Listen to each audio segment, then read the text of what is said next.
Welcome to the Awesomers.com podcast. If you love to learn, and if you're motivated to expand your mind, and heck, if you desire to break through those traditional paradigms and find your own version of success, you are in the right place. Awesomers around the world are on a journey to improve their lives and the lives of those around them. We believe in paying it forward, and we fundamentally try to live up to the great Zig Ziglar quote, where he said, "You can have everything in your life you want if you help enough other people get what they want." It doesn't matter where you came from, it only matters where you're going. My name is Steve Simonson, and I hope you will join me on this awesomer journey. If you're launching a new product manufactured in China, you will need professional, high-resolution, Amazon-ready photographs. Because Simo Global has a team of professionals in China, you will oftentimes receive your listings photographs before your product even leaves the country. This streamlined process will save you the time, money, and energy needed to concentrate on marketing and other creative content strategies before your item is in stock and ready for sale. Visit simoglobal.com to learn more, because a picture should be worth 1,000 keywords. Catalyst 88 was developed to help entrepreneurs achieve their short and long-term goals in e-commerce markets by utilizing the power of shared entrepreneurial wisdom. Entrepreneurship is nothing if not lessons to be learned. Learn from others. Learn from us. I guarantee that we will learn from you. Visit catalyst88.com because your success is our success. And giddy up. You're listening to episode number 104 of the Awesomers.com podcast series. Today is a Back Talk Live episode. But as always, all you have to do is go to awesomers.com/104 to find today's show notes and details. Now, Back Talk Live episode is where we take your questions. Sometimes we grab those questions beforehand, before the actual live event, and sometimes we take them on air when we're actually recording the episodes live. And this is always a chance for you to be involved with the show and to ask your questions firsthand. And most of the time, I'm the one answering them. Your modest and humble host, Steve Simonson, but occasionally we have others on the call that will also lend a hand as well. Today's no exception to that, so let's jump in right now and hear about today's news and today's questions. Hey everybody, we're going to do another Back Talk Live episode today. It's me, Steve Simonson, and we're talking about the Awesomers.com podcast series. And we are doing what I like to call Back Talk Live. And this is where the members or the folks in the community get to come in and ask some questions. And I also go through some of the questions or the topics of interest to me that we start out with. And then I've also had some folks who've already submitted a few questions early on. Now, I know I'm recording this early on a Monday morning, and that seems to be the non-entrepreneurial time for people. I guess people get busy and so forth. So sometimes I'll take live questions. Sometimes I won't have time for them. And today is no exception to that. So I'm going to try to do the Facebook Live at the same time as we're doing the recorded call for the podcast as well. So hopefully we'll get all this done right this time. Last time I forgot to hit record on one of the devices. So my brilliance and execution is shining through. So without further ado, we're going to get into a couple little news items. For me, hi, BJ. It's nice to see you online today. I see you joining us live. eBay has decided they're suing Amazon, and they're suing on the basis that that eBay alleges that Amazon has been illegally poaching sellers. Now, part of the objective of eBay, I suppose, is just general PR. And maybe it's just to get sellers like us and like the folks listening to pay closer attention to eBay. Hey, everybody who's joining. The idea with eBay, by the way, they're often overestimated or underutilized. I shouldn't say overestimated. People think that eBay is old school and not worth it. And there's some truth to that in some segments of the market. Hi, Andrea. It's nice to see you up there. Hope Canada's not too cold. But eBay itself is still a $100 billion plus marketplace globally, or very close to it. It might be only 90 billion. And so I do want people to pay close attention to eBay because I do think it is worth a look. And by the way, when people look at eBay versus Amazon, it's very simple for them to say, Amazon's where the customers are, it's where the biggest, easiest money is, and for them to ignore eBay. But I would just say maybe take a contrarian position from time to time. if everybody's run onto Amazon, it leaves a bunch of people on eBay maybe underserved. Hey, Mike. Hey, buddy. Good morning to you. So the purpose of my discussion is about eBay suing Amazon for allegedly poaching marketplace sellers, is just to bring it to the forefront again. So first of all, eBay sued Amazon in California, in Santa Clara County, and that's around eBay's headquarters. And they allege that Amazon for several years has perpetrated a scheme to infiltrate and exploit eBay's internal member email system. So the whole point eBay is making is, hey, we know that people can get out there and they can try to recruit members, our sellers, over to their own platform, but they did so using our email platform, and that's against their terms of service. So it's really going to be very interesting to watch this case. They also allege that the scheme is startling in breadth, involving a large number of Amazon representatives, targeting many hundreds of eBay sellers, and spanning a number of countries, including the United States and others. Now, one of the things that they talk about in the eBay lawsuit, and by the way, this is often reported, I think the Wall Street Journal took the lead on it, but they basically say that there were 100 or more sales reps on Amazon, and they were all actively recruiting Amazon sellers, or excuse me, eBay sellers, to go join on Amazon. Now, hi Gracie, nice to see you. I can tell you firsthand that there are plenty of examples, and well, let me say, not firsthand. Yes, it's firsthand, but I don't want to give up any secrets. But I have no doubt that eBay was also trying to get Amazon sellers, right? This is a tit for tat kind of game. Any marketplace is going to try to get other sellers. Walmart's doing the same thing. eBay's doing the same thing. And from my limited perspective, all of this comes down to eBay saying they shouldn't have used our email to do it. And whether that's fair or unfair, I don't know. I'd be interested if you guys have any comments. Feel free to leave those comments if you have them. So I don't know what eBay really thinks to get. They're not going to get some giant slug of money from Amazon. I think they're trying to either embarrass Amazon or get them to stop this sort of behavior. I don't know what their mission is, but it seems almost laughable, to be honest with you, that this is being brought as a lawsuit.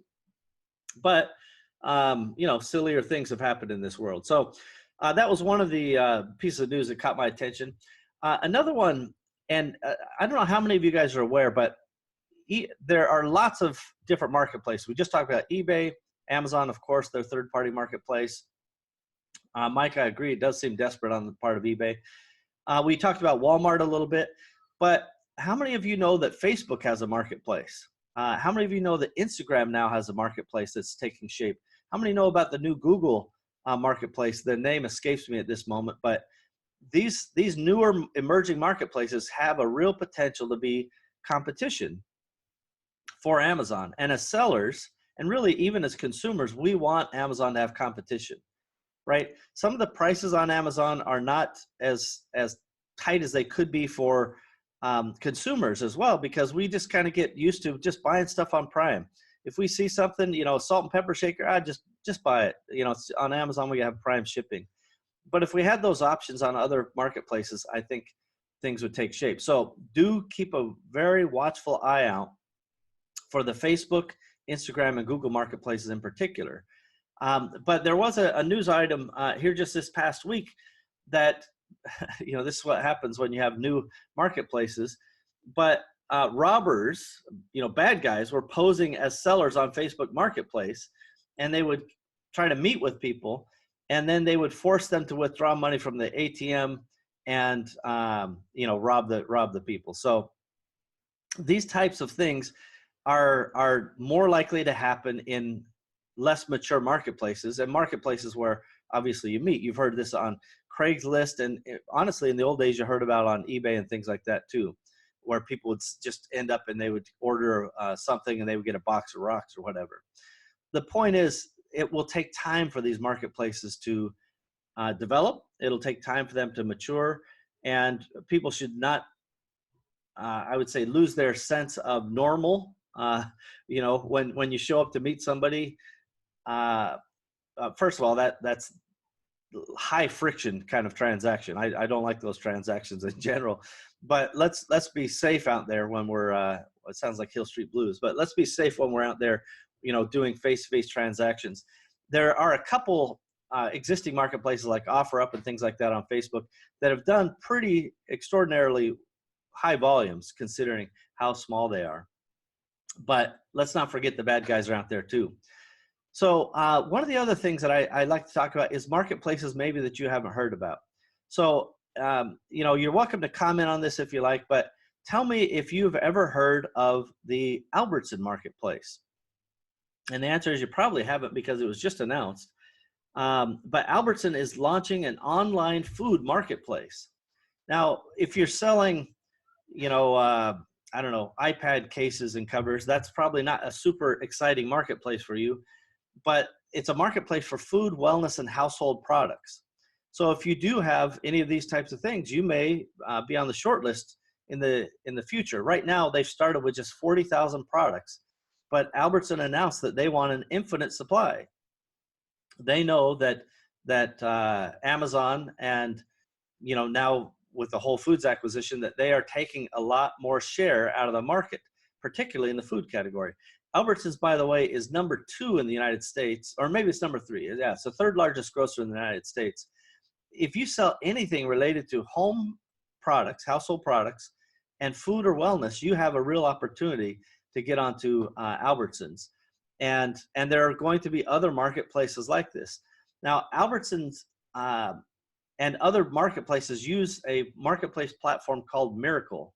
I don't know if you guys have ever heard about that, but Miracle is the underlying technology. So they go to these big sellers and they say, we've got all the infrastructure for you. All you have to do to plug in your marketplace is use our infrastructure, recruit sellers, and boom, we'll plug it into your website. And the reason I'm pointing this out and talking about this is, right now we're into Q4. I'm recording this in October of 2018, and we're into Q4. It's really exciting. In, less than 30 days, it's going to be Black Friday. And then you have Cyber Monday, and you have all the other great peak times in Q4 for consumer products. So we're all focused on this, and we should be focused on this. But the reality is there are other marketplaces out there. And I really want you guys to think about in 2019, what are some of the other marketplaces? And I've heard this over and over. People are like, hey, I put my stuff on another marketplace and it didn't sell. So those other marketplaces don't sell stuff. That's the causation. And I would just pump the brakes for a minute and go, well, these other marketplaces like eBay, eBay trades probably around 90 billion annually worldwide. Rakuten, which many of you, let me know if you've ever heard of it. You can enter a comment if you have a moment there, if you've heard of Rakuten or not. Rakuten trades over $120 billion. And by the way, Gracie, that's a very good point. So Walmart, they don't want to provide fulfillment for third-party sellers because there are viable alternatives. And by the way, coming January 1st, or closely right there, maybe even a little bit sooner, the Empowery e-commerce cooperative will have a way for you to put product with 2-day delivery guaranteed in Walmart or eBay so that you get the badge, and that moves up your stuff in the ranking. And this is a big deal. People don't understand that you can move up the rankings on Walmart. You can move up the rankings on eBay if you will do the same sorts of tactical level things that you do on Amazon. And one of those things is getting into FBA in Amazon. So a lot of us just don't realize, well, how do you do that for Walmart? How do you do that for eBay? And the Empower e-commerce cooperative will have that sorted for you, at least to give you a method to have essentially low-cost, predictable fulfillment that gets you a 2-day badge. And I think that'll be done within the next month or two. So by December 2018, maybe January 2019, we should have that announcement. The point is, if you have a marketplace, and I mentioned Rakuten earlier, Rakuten does $127 billion globally. And it is really, really substantial. So Gracie, I saw your note. Yes, Walmart still wants you to have, quote, your own warehouse, but you'll be able to use a third-party center that has all of the great service and has all of the things that you need to get integrated. Walmart is making a huge push. I definitely see them as a viable competitor, and any seller who is selling on Amazon should really welcome other marketplaces getting into the game. If we don't have other marketplaces holding Amazon's feet to the fire, Amazon will just keep raising everything. They'll raise the prices. They have no competition. And Amazon, if you want to know if competition works or not, just look at your business on Amazon. If there's more competitors coming into your space, which I'm sure there are, your prices keep getting pushed down. That's what competition does. Amazon doesn't have that competition today. They certainly don't feel that they do. And so they just keep raising prices. Just raise, little FBA here, little commission over there. Oh, you want to talk to a rep? We got a price for that too. And every other little tiny fee that goes along with it. Now, I will be fair to Amazon.